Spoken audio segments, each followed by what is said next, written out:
Sarap pag sound check dito, CH2. Ang pinakamagandang expressway sa Pilipinas, dito, sa ibang tao, tunnel to. Sa amin, it's an orchestra.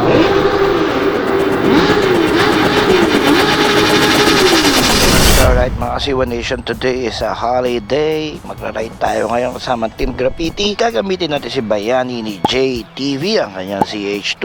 At nagpag-asap tayo at yun ang build natin. 862 for 12 liters. Punong-puno. At ngayon, babiyahe tayo pa Marilao sa kilometer 23. So titignan natin ilan ang konsumo. From Paranaque, Merville 01 Moto. Puntang meet-up place ng mga big bike riders pag holiday, kilometer 23 partida, mag-skyway tayo. Gagamitin natin yung natural way. Okay, medyo late na tayo kaya papaspas tayo. So, ano nga bang ginagawa natin sa episode na to? Well, alam nyo naman, pag malakas ang motor, malakas din ang konsumo. So, ganyan dinidescribe ang CH2 ng mga owners. Dahil malakas talaga siya sa gas. Pinakamalakas na gas na motor na nahawakan ko in terms of power and gas.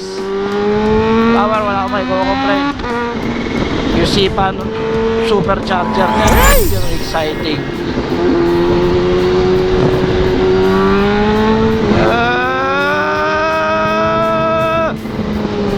Kami ko sa'yo, kaya ka pineta ng mayari.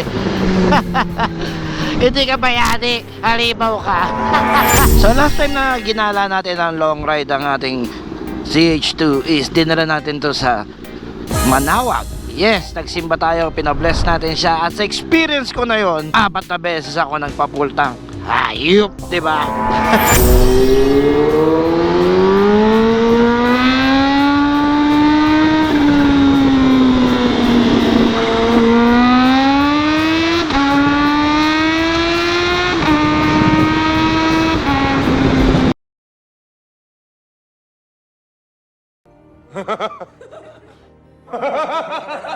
Kasiwa Nation, nandito tayo ngayon sa Skyway at yan ang kilometers ko per liter. That's 12 kilometers per liter. So isang litro sa 12 kilometers from Merville to Petron, Marilao. Tansya ko doon mga 2 liters. Ngayon, titignan natin kung accurate ba ito dahil magpapagasoli tayo doon sa Petron, Marilao. Tingnan natin kung ilan yung nabawas. Okay, check natin. So alright mga Kasiwa Nation, nakababa na tayo ng Skyway. Pupunta natin yung next gas stop natin. Kaya ka pala talaga binenta.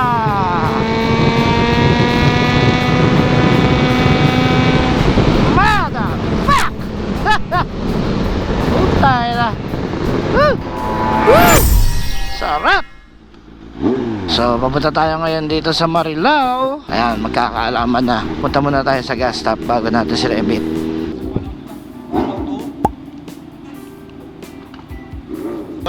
Tigas!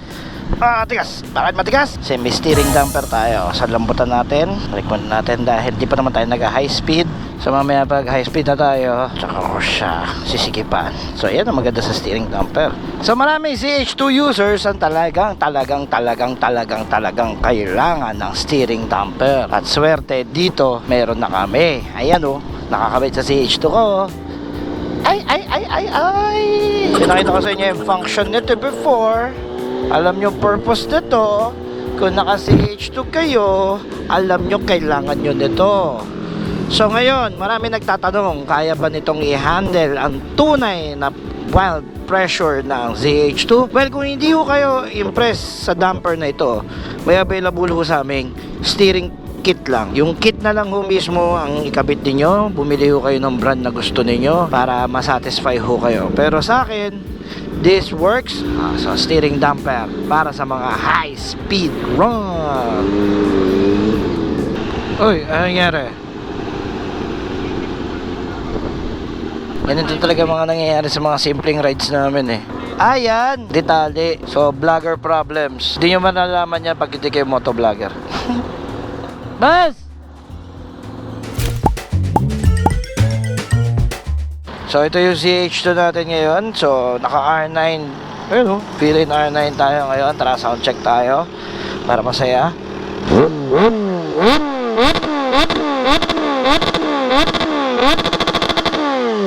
So dito masarap mag sound check kasi walang sisita sa'yo. Maluwag lang yung kalsada. Ayan ang sound check ng Villain R9 sa CH2. So sa mga nagtatanong, ano mga naka CH2 dyan, alam nyo na.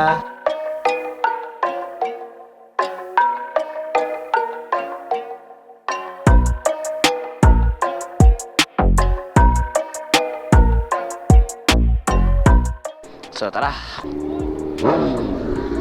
Ayan o.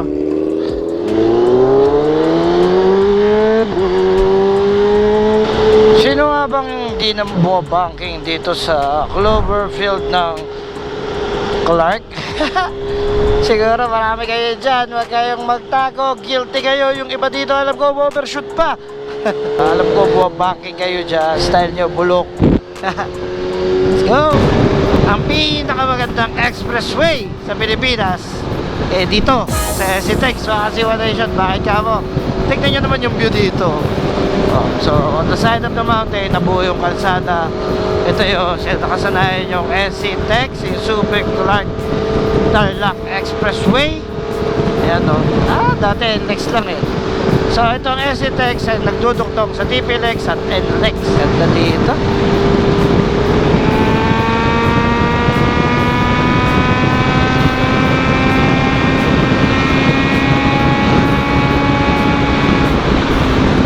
Ito yung mga nagpapasaya sa ride. Woo! Yan na, nararamdaman ko na siya. Wow po na. Yung perfect sunny day ride. Ayan na siya.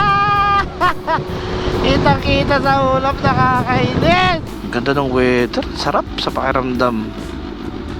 Sarap mag-ride pag ganito.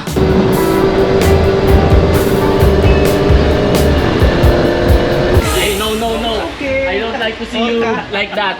You're not smiling. Nag-hire ako ng writer. Ng writer. Ng writer. Oh, magbibigay ka magbabayad ka writer. Nag-hair nga ako. Nag-hair ka. Ngayon, lahat ng video ko na puro voiceover. Tapos yung nagsusunod, binabasa ko na lang. Pinagkalilalo yung buhay mo. Kung ikaw isang writer, pwede ka rin pong pumunta dumulog sa akin pag wala kang gagawin. Baka may kaibigan ka. Pakaibigan ka dyan ng writer. Kailangan din yung Ronas. Kailangan ko din para ako sakaling ito na lang, di na magsasalita. Yeah. You feel that? Kid, please. You're gonna make my soul. So another steering damper testing. So ito naka-set tayo sa very hard kaganina. So pansinin nyo. Tigas. Tigas. Okay, lalambutan natin ngayon to. Ayan, pinakamagang. Di ba?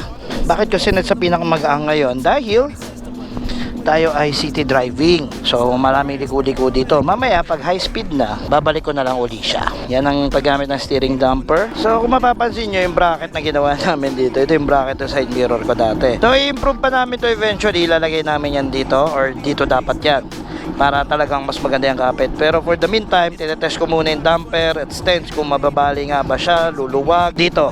Kaya tayo nag-drive din dito sa SCTEX. So yan ang one of the reasons na nagte-testing talaga si Boss Arch ng items natin bago natin ibenta.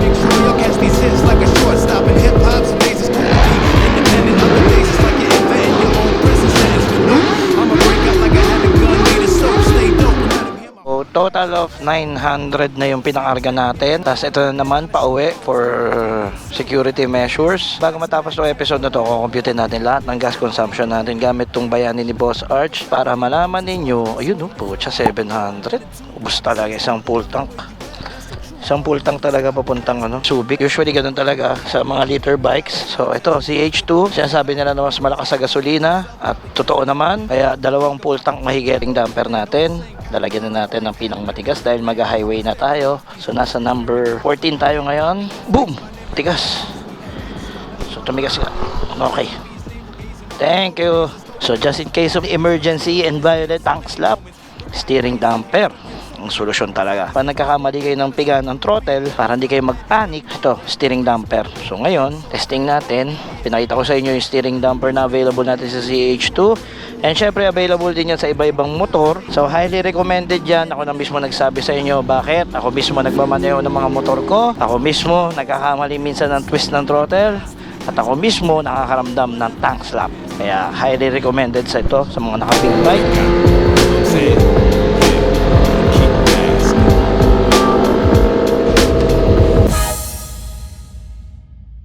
Dito kasi tayo gumamit ng motor.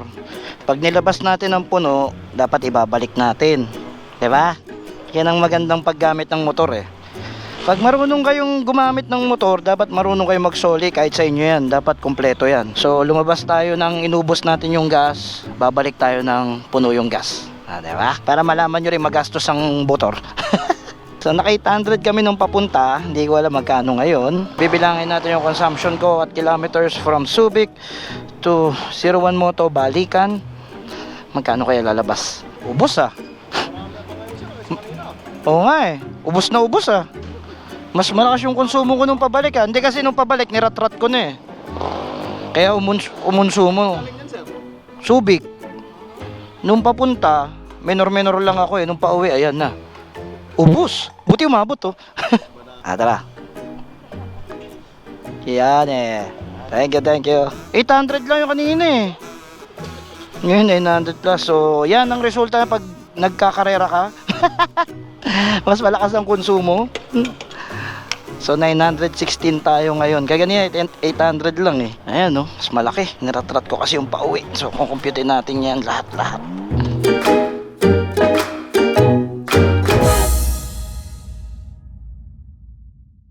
So yun yung sukli natin, 70 plus 5 pesos. Iwan na natin kay kuya yan, pang merienda. Okay na yan kuya, for the boys na yan. Salamat sir. Yan, salamat. So yun ang konsumo ng ating CH2 para sa ganung kalayong biyahe. Ngayon, tatanungin ko, pwede ka ba talaga mag big bike? Given sa mga nakita mo? Kung gaano kahirap mag big bike, ma-traffic, mabigat, mainit, malakas kumonsumo, maggastos sa toll gate.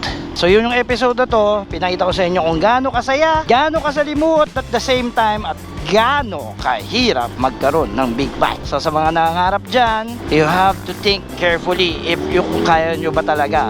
Sabi nga ni Uncle Ben sa Spider-Man, great power comes with great responsibility. Siyempre, responsibility na yun, maintenance, consumption, etc. in lifestyle. So kung magbi-big bike kayo, lagi nyo titignan, madali hong bumili ng big bike ngayon, madali hong mangutang ng big bike ngayon, marami hong pa-contest ng big bike ngayon, pero you have to consider yung pinakamagandang factor dito.